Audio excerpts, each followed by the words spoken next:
இப்போது நம்மளுடைய ஆட்சியின் அந்த முறை உங்களுக்கு தெரியுது. அது எல்லா துறைகளையும் நம்ம செழுமைப்படுத்துகிறோம், சிறப்பான மாறுதலை கொண்டு வரோம். ஆனால் நம்ம ஆட்சி வந்து நீர், வயிறு, உயிர், அறிவு, பயன், வளர்ச்சி, இதான் அடிப்படை கட்டமைப்பு. அப்போது முதல்ல நீரை பார்ப்போம். நீரின்றி அமையாது உலகு, உங்களுக்கு தெரியும். இப்போ நீர்வள பெருக்கம், அதில் முதல்ல செழுமை அடைகிறோம்.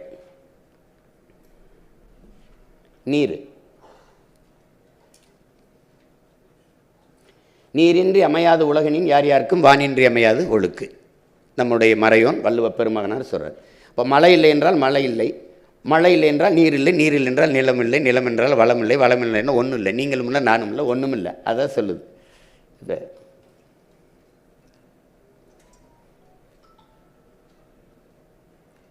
இப்போ முதல்ல நீர் வளப்பெருக்கம்.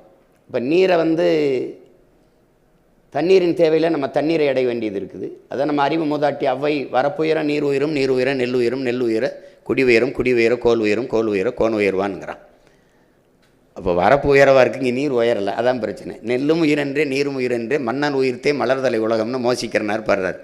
அது என்ன சொல்கிறாருன்னா, நெல் உயிர் தான், நெல்லும் உயிர் தான், நீரும் உயிர் தான். ஆனால் மன்னன் உயிர்த்தே, ஒரு நல்ல ஆட்சியாளன், நல்ல அரசன் இல்லை, நல்ல அமைச்சன் இல்லைன்னா இது ரெண்டும் இருந்து பயன் இல்லைங்கிறப்பல. இப்போ நமக்கு எப்படி பயன் இல்லாமல் இருக்குது? நெல்லும் தரமாக இல்லை, நஞ்சாக இருக்குது உணவும், நீரும் நஞ்சாக இருக்குது. வற்றாத பாருங்கள், 36 ஆறுகள் நமக்கு இருந்திருக்குது. 154 ஆறுகள் நீர் தமிழ் நிலத்தில் பண்டை தமிழகத்தில் வளங்கொழிக்க செஞ்சுருக்கு. இப்போ 156 கிளை நதிகள், 34 வந்து பெரும் நதிகள், பெரும் ஆறுகள். அதில்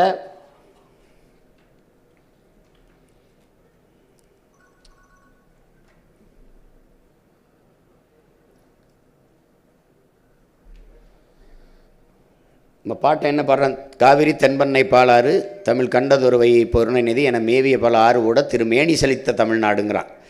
பா இருக்குது, ஆனால் ஆறு தான் இல்லை, நீர் தான் இல்லைன்னா. வைகையும் இல்லை, காவிரியும் இல்லை, பாலாறும் இல்லை, பொருணையாக தான் அந்த தாமிரபரணியை தான் பொருணைங்கிறார். வடகிழக்கு பருவமழை, தென்மேற்கு பருவமழை, இப்படி பல பருவமழைகள் நமக்கு அமுதமாக இந்த பூமியில் பொழிந்து செழிக்க வச்சிச்சு. இன்றைக்கி பருவமழைங்கிறதே ஒன்று கிடையாது, உங்களுக்கு தெரியும். பருவமழைங்கிறே கிடையாது, பெருமழை அல்லது புயல் மழை இதுதான். ஏன்னா நம்ம காலநிலை பருவநிலையை மாற்றிட்டதுனால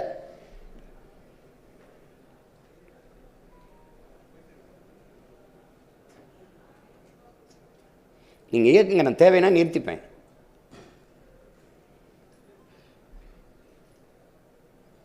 உலகத்தில் முதலாக ஓடுகிற நீரை தடுத்து பாசனத்திற்கு பயன்படுத்தி விட முடியும் என்று 1800 ஆண்டுக்கு முன்னாடி அறிவியல் தொழில்நுட்பம் வளராத காலத்திலே உலகத்திற்கு நிரூபித்தவன் நம்முடைய பாட்டன் கரிகால் பெருவளத்தான். எத்தனையோ மன்னர்கள் இருந்தாலும் பெருவளத்தான் என்ற பேர் அவனுக்கு தான் வந்தது. ஏன்னா அந்த நீரை தேக்கி வளத்தை பெருக்கினான்ங்கிறதுக்காக. அப்போ வந்து நம்ம 150 லட்சம் குறுக்கம் ஏக்கர், அது ஏக்கருங்க குறுக்கம் விவசாயம் பண்ணோம், வேளாண்மை. இன்றைக்கி வந்து 120 ஆயிடுச்சு. இப்போ தமிழ்நாட்டுக்கு நமக்கு 980 மில்லிமீட்டர் மழை பெய்யுது ஒரு ஆண்டுக்கு. இப்போ 4300 டிஎம்சி பயன்படுத்துறது 2000 தான் பயன்படுத்துகிறோம், மீதி 2300 கடலில் விட்டுரும் உடனே. இப்போ சென்னையிலே நீங்கள் பார்க்குறீங்க, ஒவ்வொரு ஆண்டு எவ்வளோ மழை பெய்யுது, எவ்வளோ நீர் தேங்குதுன்னு. அடுத்த நொடி அதை அப்படியே போடணும், இல்லை சாலையில் தேங்கி கிடக்குது, இல்லைன்னா அப்படியே கடலில் போய் விட்டுரும். அதை தேக்கிறதுக்கு எந்த திட்டமும் நம்மகிட்ட இல்லை. வீட்டுக்கு வீடு மழை நீரை சேமிப்போம்னு சொன்னாங்க. நான் வீட்டில் சேமித்தோம், நாட்டில் எங்கே சேமித்தாங்கன்னா அதுக்கு பதில் இல்லை. இன்றைக்கி ஏரி குளமெல்லாம் குடியிருப்புகளாக மாற்றினதான் இவருடைய சாதனை. அப்போ தென் மாநிலங்களில் அதிக மழைப்பொழிவு பெறுகிற மாநிலத்தில் ஒன்று தமிழ்நாடு. நமக்கு போதுமான அளவுக்கு நீர் இருக்குது. இப்போ 2300 டிஎம்சியில் 150 டிஎம்சிக்கு கர்நாடகாவில் கையேந்திரம். ஒரு 500 டிஎம்சியை நம்ம சேமிச்சிட்டாலே நம்ம பிற மாநிலத்தை சார்ந்து நீர் தேவைக்கு நிற்க வேண்டிய அவசியம் இல்லை. அப்போ அதுக்கு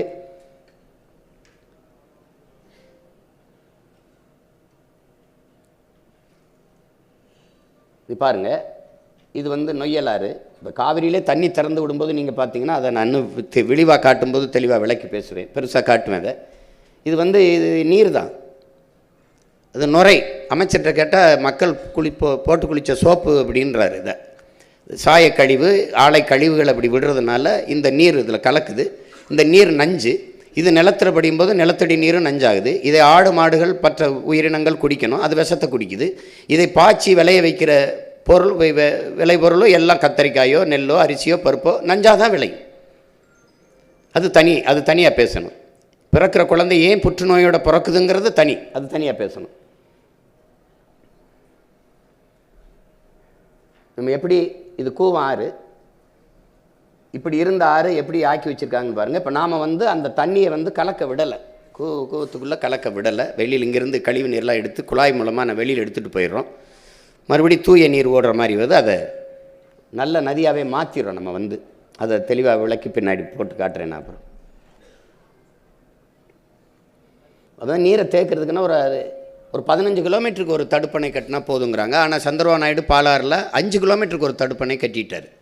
அவருக்கு 33 கிலோமீட்டர் தான் ஓடுது, நமக்கு 133 கிலோமீட்டர் ஓடுது. ஒரு தடுப்பணையும் நம்ம கட்டலை. உங்களுக்கு புரியுதுன்னு நினைக்கிறேன். பழைய துணையை கட்டினாங்கிறங்களே வெளியே ஒரு அணையை கூட கட்டலை. இப்போ பாண்டியாறு பொன்னம்பலாங்கிறது நமக்கு ஒரு பெரிய கொடை, இயற்கையின் அரும்பெருங்கொடை. இது என்ன செய்யுது, இப்போ கேரளாவில் 6 மாவட்டத்தை செழிக்க வைக்குது. கணக்கில்லாத வெள்ளப்பெருக்கெடுத்து ஒவ்வொரு ஆண்டும் ஓடுது. அப்போ அம்மையார் இந்திரா காந்தி இதில் அடிக்கல் நட்டி ஒரு அணையை கட்டுறதுக்கு முயற்சித்தாங்க. அப்போ கேரளாவில் அவங்க ஆளுகிற உயரத்தில் இருந்ததுனால அந்த மக்கள் எதிர்ப்பு தெரிவித்தோன்னா அதை கைவிட்டுட்டாங்க. அப்போ நாம் எவர் எதிர்ப்பு தெரிவித்தாலும் கவலைப்படல, அங்கே அணையை கட்டி திருப்புறோம். இங்கே போதுமான அளவுக்கு தண்ணி இருக்குது. பெரும் குழாய்கள் மூலமாக எடுத்துக்கொண்டு போய் மேட்டூரில் நம்ம காவிரி படுகையில் எங்கெங்கே தண்ணி தேவைப்படுதோ அங்கே போய் நான் எடுத்துகிட்டு போயிடுவேன். இப்போ உங்களுக்கு காட்சியாக காட்டுறேன் நான். இது உண்மையிலே பாண்டியாரில் ஓடுறது தான் நம்ம காட்டுறது, கற்பனை ஒன்றும் இல்லை. நீங்கள் ஏஐ நினச்சிட போகிறீங்க. உண்மையிலே பாண்டியார் பொன்னம்பலம். அப்போ அங்கே ஒரு அணையை கட்டி தேவையான அளவுக்கு நான் தண்ணியை, அப்போ ராசி மணல்ங்கிற ஒரு இடத்துல அணை, எங்கெங்கெல்லாம் நீர்த்தேக்கம் இருக்கோ கணக்கில்லாத நம்மளுடைய கோட்பாடு இருக்கிற நீர்நிலைகளை தூர்வாரி பராமரிப்பது, புதிய நீர்த்தேக்கங்களை உருவாக்குவது. இப்போ நீங்கள் விண்வெளியில் பறந்து போனீங்கன்னா தேகத்தில் தேம விழுந்த மாதிரி என் தேசத்தில் வெறும் தேமலாக இருக்கும். நீர் தேமல் எங்கே பார்த்தாலும் குளம், குட்டை, ஏரி, கண்மாய், தாங்கல்னு வெட்டி வெட்டி நிறச்சிருவேன். ஒரு சொட்டு தண்ணீரை உள்ளே விட மாட்டேன். அப்படி தண்ணீரின் தேவையில் நானே தண்ணீரை விடுவேன். நானே சொல்லிடுவேன் எனக்கு தண்ணி தராதேன்னுருவேன். கர்நாடகாவில் நானே தராத அப்படின்னு, நீ வச்சுக்க அப்படின்னு. ஆனால் ரொம்ப வெள்ளம் வந்துருச்சுன்னு திறந்து விட்டாயின்னு வச்சுக்க, தொலைச்சி போடுவேன்றேன். நீயே வச்சுக்கப்பா அப்படின்ற. ஏன்னா அவள் கேட்டாலும் தரப்போகிறதில்ல, அப்புறம் கேட்கணும் நம்ம. இப்போ நமக்கு என்ன இதில் கவனிக்கணும்னா, அறிவை வளர்க்கும் கல்வி, உயிரை காக்கும் மருத்துவம், உலக உயிர்களின் உயிர் தேவையாக இருக்கிற நீர், இது மூன்றும் விற்பனைக்கு வந்து விட்ட நாடு அல்லது சுடுகாடு. அறிவை வளர்க்கும் கல்வி ஒரு மிகப்பெரிய வியாபார பண்டமாயிருச்சு. உயிரை காக்கும் மருத்துவம் பெரிய வியாபார பண்டமாயிருச்சு. அப்புறம் உலக உயிர்களின் உயிர் தேவை. தண்ணீர் மனித தேவை மட்டுமல்ல, உலக உயிர்களின் உயிர் தேவை. இப்போ உங்களுக்கு போத்தலில் வந்துடுது, நீங்கள் குடிக்கிறீங்க. அப்போ காக்கை, குருவி, மான், மைனா, கொக்கு, சிறு யானை, புலி, சிங்கங்கரடி, பட்டுப்பூச்சி, தேனீக்கள் இதெல்லாம் என்ன செய்யணும்னு ஒரு தடவை யோசிக்கணும். இது மாதிரி ஒரு மனித பதர்கள் கொண்ட சமூகம், அதெல்லாம் செத்தா எனக்கு என்னென்னா, அதெல்லாம் நீங்கள் இல்லாமல் அது வாழும், அதெல்லாம் இல்லாமல் நம்ம வாழ முடியாதுங்கிற அடிப்படையை, அந்த அறிவியல் உயிரியல் உண்மையை என் அன்பு சொந்தங்கள் புரிஞ்சுக்கணும். இப்போ என் அப்பா என்ன சொல்கிறாங்க, நீ தண்ணீரை பூமிக்குள்ள ஆழ்குழாயை நிறுத்தணுங்கிறாங்க. இப்போ 400 அடி 500 அடிக்கு நீங்கள் பூமிக்கு கீழே போய் நம்ம தண்ணீர் எடுத்துக்கிறோம். அப்போ மற்ற மரங்கள், செடி கொடிகள் அந்த 400 அடி 500 அடிக்கு வேற உள்ள இறக்கி தண்ணீர் எடுக்க முடியுமான்னு பார்க்கணும். அப்போ உனக்கு தண்ணீர் என்ன வானத்தில் தேடு, மேகத்தில் தேடு. அப்போ அங்கே மேலே இருக்கிற தண்ணீரை கீழே அறுவடை செஞ்சு கொண்டு வா. அதுக்கு ஒரே வழி தான் இருக்குது, மரம் தான் மேகத்தை அறுவடை செய்து பூமிக்கு மழையாக கொண்டு வரும். அதான் மரம், மண்ணின் வளம், வரப்பதே மனிதாரம்ங்கிறோம். இது மரத்துக்கு மாநாடு வர்றான், மரத்தோட பேசிட்டுக்கான்னு சிரிக்கிறீங்க. நான் என்ன செய்கிறது உங்களை போய்? மரத்துக்கு ஓட்டாக இருக்கேனுங்க. மரத்துக்கு ஓட்டு இல்லை, என் உயிர் அதுக்கிட்ட இருக்குது, அதனால நான் பேசுகிறேன். உலகத்தில் எல்லா உயிரினமும் நற்காற்றை சுவாசிட்டு நச்சுக்காற்றை வெளியிடும். மரம், செடி கொடிகளை தான் நச்சுக்காற்றை சுவாசிட்டு நற்காற்றை வெளியிடும். இந்த இயற்கையின் முறையில் நம்ம யாரும் உயிரோடு இருக்க முடியாது. இதையெல்லாம் படிப்பிக்காத ஒரு கல்வின்னு வச்சு காசு கொடுத்து வாங்கிட்டு இருக்கோம். இப்போ எங்களுடைய அதை தான் சொல்கிறார் நம்ம அப்பா, நம்மால் வரவங்க சொல்கிறாங்க. இங்கே என்ன பார்த்தீங்கன்னா, இந்த குடிநீரை பாருங்கள், அரசு இது கொடுக்குது, மடிக்கணினி கொடுக்குது, மிதிவண்டி கொடுக்குது, மாவு அரைக்கிற எந்திரம் கொடுக்குது, மசாலா அரைக்கிறது கொடுக்குது, எல்லாம் கொடுக்குது. இதெல்லாம் இலவசம். நான் ரொம்ப நாளை விமர்சிச்சுட்டேன், இலவசங்கிற சொல்ல எடுத்துட்டாங்க. விலையில்லா. எனக்கு திருட்டுன்னு சொல்லிட்டுனா அப்படி சொல்லக்கூடாது, முறைகேடு அப்படி சொல்கிறோம்ல, அது மாற்று பேர் இல்லை தமிழில். அதனால் அது விலையில்லா மடிக்கணினி. நான் கேட்டேன், இப்போ விலை இல்லாமல் எங்களுக்கு கொடுக்குறீங்க, நீங்கள் வாங்கின இடத்துலேயே விலை இல்லையான்னு கேட்டேன். இது ஒரு திட்டம் பாருங்கள். அரசு காசில் தன் கட்சிக்கு தன்னுடைய முத்திரை, தன்னுடைய சின்னத்தை போட்டு 5000 கொடுக்குறேன், 2000 கொடுக்குறேன், அரிசி கொடுக்குறேன், வேட்டி செலவு கொடுக்குறேன்னா அதில் அரசு காசில் தன் கட்சிக்கு வாக்கு சேகரித்துக்கிறது மாதிரி ஒரு நிர்வாக சீர்கேடு, ஒரு கொடுமை எங்கேயாவது இருக்கா பாரு. ஏன் உங்கள்கிட்ட சொல்கிறேன், நீங்கள் தான் கேட்க வேண்டிய ஆளுங்க, நீங்கள் தான் கேட்கணும். பாருங்கள், தண்ணீர் மிக உயர்ந்த சந்தை பொருளாக மாற்றிடுச்சு. இதில் என்னென்னா, நம்ம ஐயா அப்துல் கலாம் அவர் சொல்கிறாங்க, 800 கோடி மக்கள் உலகில் 100 கோடி மக்களுக்கு தான் குடிநீர் இருக்குங்கிறாங்க. 2 விழுக்காடு தான் இருக்குது. இப்போ 2 விழுக்காடு இருக்குன்னு தெரிஞ்ச பிறகு இதை 20 விழுக்காடாக உயர்த்துறது எப்படின்னு சிந்திக்காமல் 2 விழுக்காடு தான் இருக்கா, அப்போ விற்றா நல்லா சம்பாதிக்கலாம்னு நினச்சான் பாருங்க. அவன் தான் உலகத்தில் கொடுமை, ஹிட்லரையும் விட கொடியவன் அவன் தான். இந்த மூளை தான் ஆபத்தான மூளை பாருங்கள். எல்லாம் விற்றுட்டு இப்போ சொல்கிறான், நீ இந்த பூமி நீரற்ற நிலமாக மாறிடுச்சுன்னு அறிக்கை விடுறான். அவ்வளோதான் அவனுடைய பொறுப்பு, அவ்வளோதான் பொறுப்பு. இப்போ தமிழ்நாடு அறிவிக்கிறதுல 10 மாவட்டத்தில் நிலத்துக்கு கீழே நீர் இல்லைன்ட்டு, அவ்வளோதான் அரசினுடைய பொறுப்பு முடிஞ்சிடுச்சு.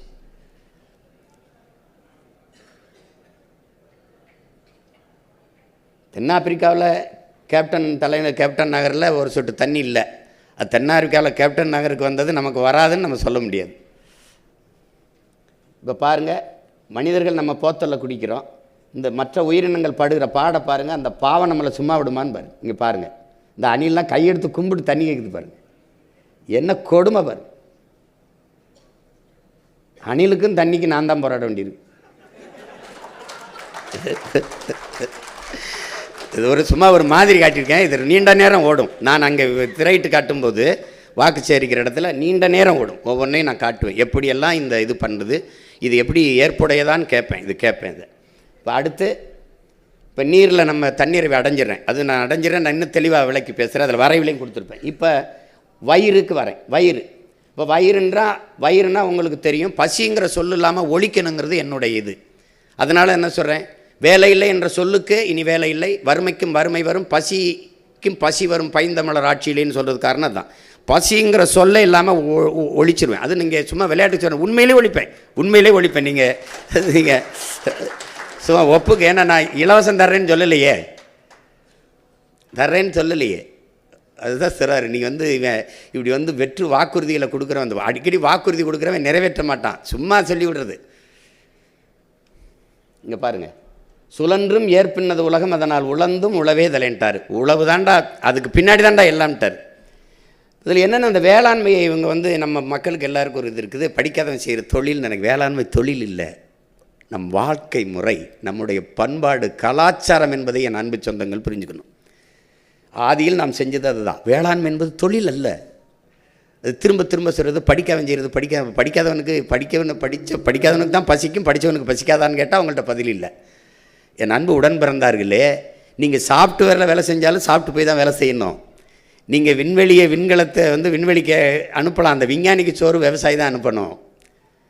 சந்திர மண்டலத்துக்கு அனுப்பலாம் சயின்டிஸ்ட் சந்திராயனை, அந்த சயின்டிஸ்ட்டுக்கு சாப்பாடு நம்ம சம்சாரி தான் அனுப்பணும். இதை கவனத்தில் வச்சுக்கிட்டு கவனிச்சிங்கன்னா அது புரியும். அப்போ வேளாண்மை என்பது ஒரு தொழில் அல்ல, அது நம் வாழ்வியல், நம் பண்பாடு, நம் தொன்று தொட்ட மரபு. அப்போ குழந்தைக்கு ஒரு தாய் பால் ஊட்டுவது எப்படி தொழில் இல்லையோ, அப்படி பூமி தாய் தன் பிள்ளைகளுக்கு சோறு ஊட்டுவதும் தொழில் அல்லங்கிறார் நம்முடைய அப்பா நம்மால் வரவர்கள். அப்போ ஒரு வாழ்க்கை முறை, நமது தொன்று தொட்ட பண்பாடு. அடிப்படை உயிர் தேவையில் ஒன்று உணவு தேவையாக தான் இருக்குது. அந்த உணவு தேவையிலேயே நீ தற்சார்பு அடையலை, தன்னிறைவு அடையலைன்னா பஞ்ச நாடாக போய் பிறரிடத்துல உணவுக்கு கையேந்துறதான் பிச்சை. ஒரு நாடு வெங்காயம் பருப்புக்கு வெளிநாட்டில் கையேந்தது, வெங்காயத்தை இறக்குமதி செய்து பாலைவன நாட்டில், எகிப்தில், ஈஜிப்தில் இறக்குமதி செய்து, இவ்வளோ வளத்தை வச்சு ஒரு பாலைவன நாட்டில் பருப்பை விளை வைக்க முடியல. ஆனால் காரை ஏற்றுமதி செய்து, சோறை இறக்குமதி செய்து, எப்படி பாருங்கள். அப்போ உணவு தேவைக்கு இருக்கிற ஒரே இது, அதை நிறைவு செய்யறதுக்கு இருக்கிற ஒன்று வேளாண்மை தான். அப்போ வேளாண்மை கைவிட்ட எல்லா நாடும் உலகத்தில் பிச்சடிக்கும். உங்களுக்கு தெரியும், சோமாலியா, நைஜீரியா, இன்றைக்கி வெனிசுலா. இப்போ ரஷ்யாவே உடஞ்சது காரணம் தொழில் வளர்ச்சின்னு போயிட்டு உணவுக்கு ரொட்டி துண்டுக்காக பகிர்வு கடையில் நின்னதுனால தான் பிரிஞ்சு போயிட்டேன். இப்போ எங்களுடைய நாட்டுக்கு அந்த நிலைமை வரக்கூடாதுன்னு நினைக்கிறேன், பிச்சை எடுக்கிற நிலைமை வைக்கக்கூடாதுன்னு நினைக்கிறேன். அப்போ நீ என்ன செய்வாய்ச்சியமா, அந்த வேளாண்மையை நானே, நீ என்ன, உனக்கு அரை காசுனாலும் அரசாங்க காசாக இருக்கணும், காசுனாலும் கவர்மெண்ட்டு காசாக இருக்கணும், இது ஒரு நோய். நானே அரசு பணியாற்றுறேன் வாடா அப்படின்னா இது சிரிக்கிறது. சாராயம் விற்கிறவன் கவர்மெண்ட் வேலையாக இருக்கலாம், அரசு வேலையாக இருக்கலாம். உலகத்துக்கு சாப்பாடு போடுற விவசாயி அரசு வேலை பார்க்கக்கூடாதா, அது அரசு வேலையாக்கக்கூடாதா? எங்கள் தாத்தா மாதாவரத்தில் ஒரு பால் பண்ணை வச்சுருந்தார்ல காமராஜ், அதில் எல்லாரும் போய் வேலை செஞ்சல, அது அரசு வேலை தானே. என்ன உனக்கு பிரச்சனை? குப்பை அள்ளுறவன் அரசாங்க பணியாக இருக்கலாம், இவன் அரசாங்க பணியாக இருக்கலாம், சாராயம் ஊற்றி கொடுக்குறவன் அரசாங்கம் பண்ணலாம், ஆடு மாட்டுக்கு ஊசி போடுற டாக்டர், வெட்டினியர் டாக்டர், கவர்மெண்ட் டாக்டர், ஆனால் ஆடு மாடு வளர்க்குறவன் அரசு பணி ஆகிக்கக்கூடாது. இது ஒரு நோய், ஒரு நோய். இது ஒரு நாட்டில் ஒரு வேளாண்குடி மகன் வாழ்கிறான் வளர்கிறான் என்றால் அந்த நாடு வாழுது வளருது. ஒரு நாட்டில் ஒரு வேளாண்குடி மகன் வாழ முடியாது தற்கொலை செய்து கொண்டு சாகிறான் என்றால் அந்த நாடு இல்லை சுடுகாடு. இன்றைக்கி அவன் சாகிறது உங்களுக்கு தொலைக்காட்சியில் தாள்களில் செய்தி. நாளைக்கு நீங்கள் சோறு இல்லாமல் சாக போகிறீங்கிறதுக்கு எச்சரிக்கை, முன்னறிவிப்பு என்பதை அறிவு சமூகம் அறியணும். அது சொல்ல கடைசி மீனும் பிடிபட்ட பிறகு, கடைசி மரமும் வெட்டப்பட்ட பிறகு, கடைசி நதியும் நஞ்சான பிறகு தான் தெரியும் இவர்களுக்கு பணத்தை சாப்பிட முடியாது என்று. ஒரு கவிஞன் எழுதுனது, அவன் வழியில் தான் எழுதி வச்சுருக்கான், உணர்ந்து எழுதுறான். எங்கள் பாட்டி சொல்கிற அறிவு மூதாட்டி அவ்வை, பசி வந்தால் 10 பறந்து போயிடுமாடா. மானம், குடிப்பிறப்பு, தானம், தவம், இந்த பாருங்க முயற்சி, தொழில் முயற்சி, காமம் எல்லாம் பறந்து போயிடும்டா. அப்போ அடிப்படையில் நீ மனிதனாகவே இருக்க மாட்டேங்கிறாங்க. அதனால் அந்த பசியை ஒழிக்கணும். பசியை பசிங்கிற சொல்லு இல்லாமல் உங்களுக்கு தெரியாது, 28 விழுக்காடு இரவு உணவு இல்லாமல் இந்த நாட்டில் தூங்க போகிறாங்க. பல கோடிக்கணக்கான பச்சிளங்குழந்தைகள் பசியோடு படுக்க போகிறாங்க. ஆனால் நீங்கள் எழுதி வச்சுக்கிறீங்க, என் நாட்டில் எங்கள்கிட்ட அதிகாரம் வரும்போது பசிங்கிற சொல் இல்லாமல் நான் ஒழிக்கலை, நான் பிரபாகரன் இல்லை. பாருங்க, அப்போ இங்கே இதில் என்ன இருக்குன்னா, ரசாயன உரம் கீழே இங்கே வருங்க, ரசாயன உரம் மேலே பூச்சிக்கொல்லி, அப்போது கீழையும் நஞ்சு மேலையும் நஞ்சு, விளையிறது நஞ்சாக விளையுது. அதனால தான் எங்கள் அப்பா என்ன சொல்கிறாங்க, நஞ்சில்லா உணவு அதுவே நம் கனவு. நீ என்னமோ இயற்கை வேளாண்மை, இயற்கை வேளாண்மைன்னு சொல்கிறோம். வேளாண்மையும் இயற்கை தான். அப்போ இயற்கை ஏன் சேர்க்க வேண்டியிருக்கு? செயற்கையாக ஒரு ரசாயன வேளாண்மை வந்துடுச்சு. அப்போ அதை தூக்கிடுறோம். தூக்கிட்டு அது உரத்துக்கு என்ன பண்ணுவது, அது ஆடு மாடு வளர்க்குறனே, அந்த ஆடு மாட்டு கழிவுலேருந்து இயற்கை வேளாண்மை செய்வேன். ஒரு நஞ்சு இருக்காது. என் பிள்ளைகளுக்கு நஞ்சு, ஒரு நஞ்சுன்னு ஒன்று சொல்ல முடியாது.